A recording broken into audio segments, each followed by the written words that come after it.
When it comes to animated movies, there's one that has always stuck with me, not just because of its unique world, but because of how eerie, exciting, and visually stunning it is. I'm talking about 9, the 2009 animated film directed by Shane Acker. This is a movie that transports you into a haunting, post-apocalyptic world filled with incredible character designs, unsettling mechanical monsters, and a story that, while simple, leaves you wanting so much more. Let's talk about why 9 is such an underrated gem and why, even after all of these years, I still wish that we would get a sequel. The first thing that grabs you about 9 is its world. This isn't your typical wasteland. It's a decayed, crumbling city filled with broken machines, abandoned factories, and a sky that always seems clouded over. The atmosphere is haunting, yet beautiful. You can feel the history in every shot. The remnants of a once thriving human civilization are scattered across the landscape.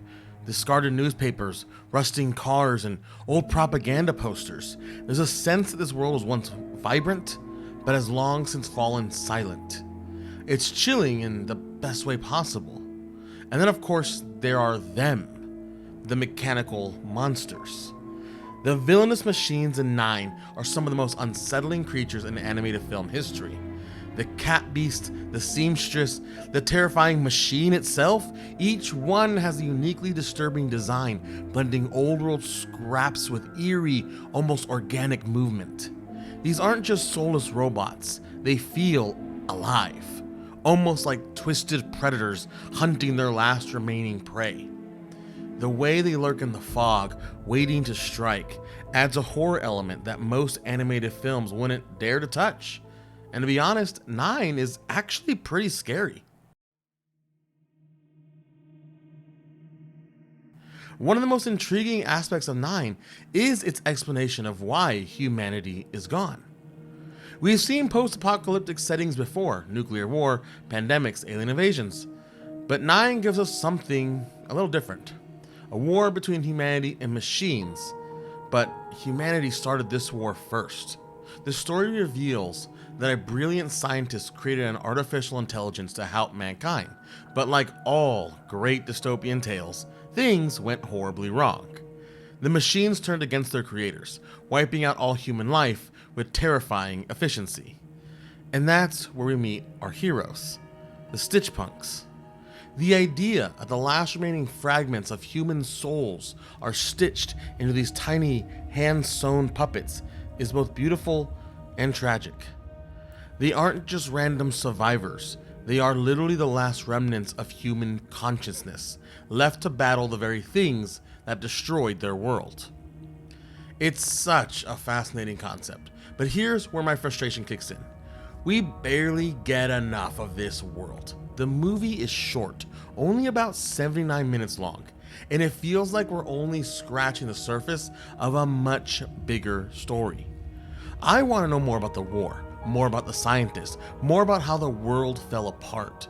The film gives us these little glimpses, but I can't help but wish we got to spend more time exploring it. If there's one thing that 9 absolutely nails, it's the character design. Each Stitchpunk is distinct, with unique features and personality. 9, played by Elijah Wood, is the curious, brave protagonist, always questioning the world around him. 1, played by Christopher Plummer, is the grizzled, authoritarian leader, convinced that hiding is the only way to survive.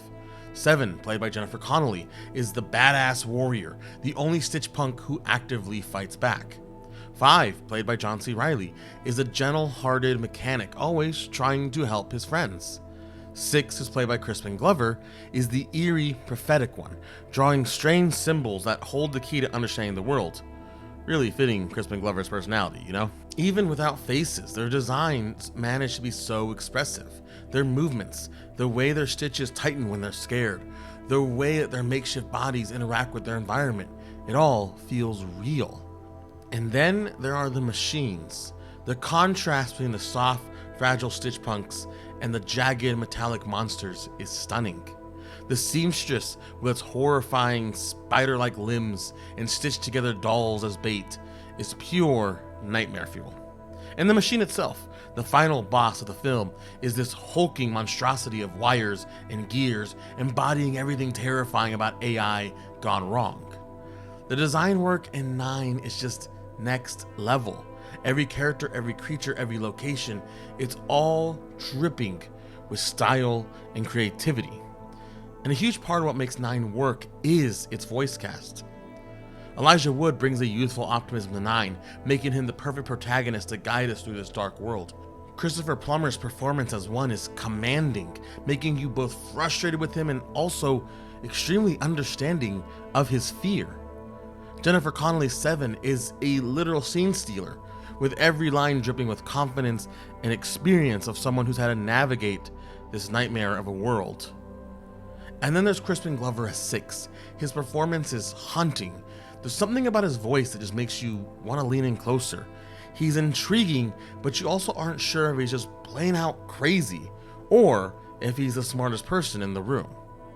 John C. Reilly, Martin Landau, and Fred Tatasciore round out the cast, and every single one of them brings something special to their role.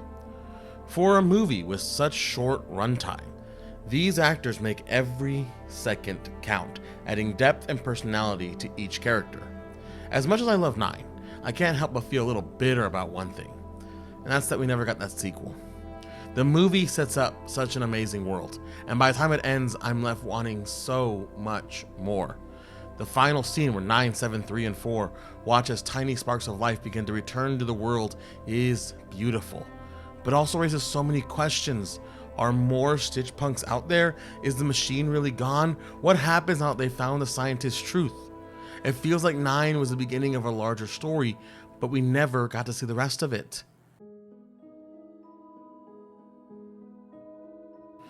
Maybe it was the box office performance, maybe it was studio decisions, but either way, it's a shame. The world is too fascinating to be confined to one extremely short movie. And even with that short runtime and some pacing issues, I absolutely love 9. It's one of the most visually unique and hauntingly beautiful animated films ever made. The world is terrifying yet captivating. The designs, both of the heroes and their enemies, are unforgettable. The voice cast brings so much heart to these small, stitched together characters, and the story, while simple, is filled with intrigue and emotion. It's hard to dislike 9, except for the fact that we never got the follow-up. I just want to know everything about this world, and the fact that we'll probably never get another glimpse into it is one of the most frustrating things about the movie. But also, 9 had one of the best trailers I've ever seen. I know it's a random thought, but I just had to throw it out there because it just adds on to the things I love about this movie. But if you've never seen 9, do yourself a favor and watch it. And if you have, let me know. Would you have wanted a sequel? Or what do you think even happened after the ending? Let's talk about it in the comments. And don't forget to like and subscribe for more deep dives into the movies that we love.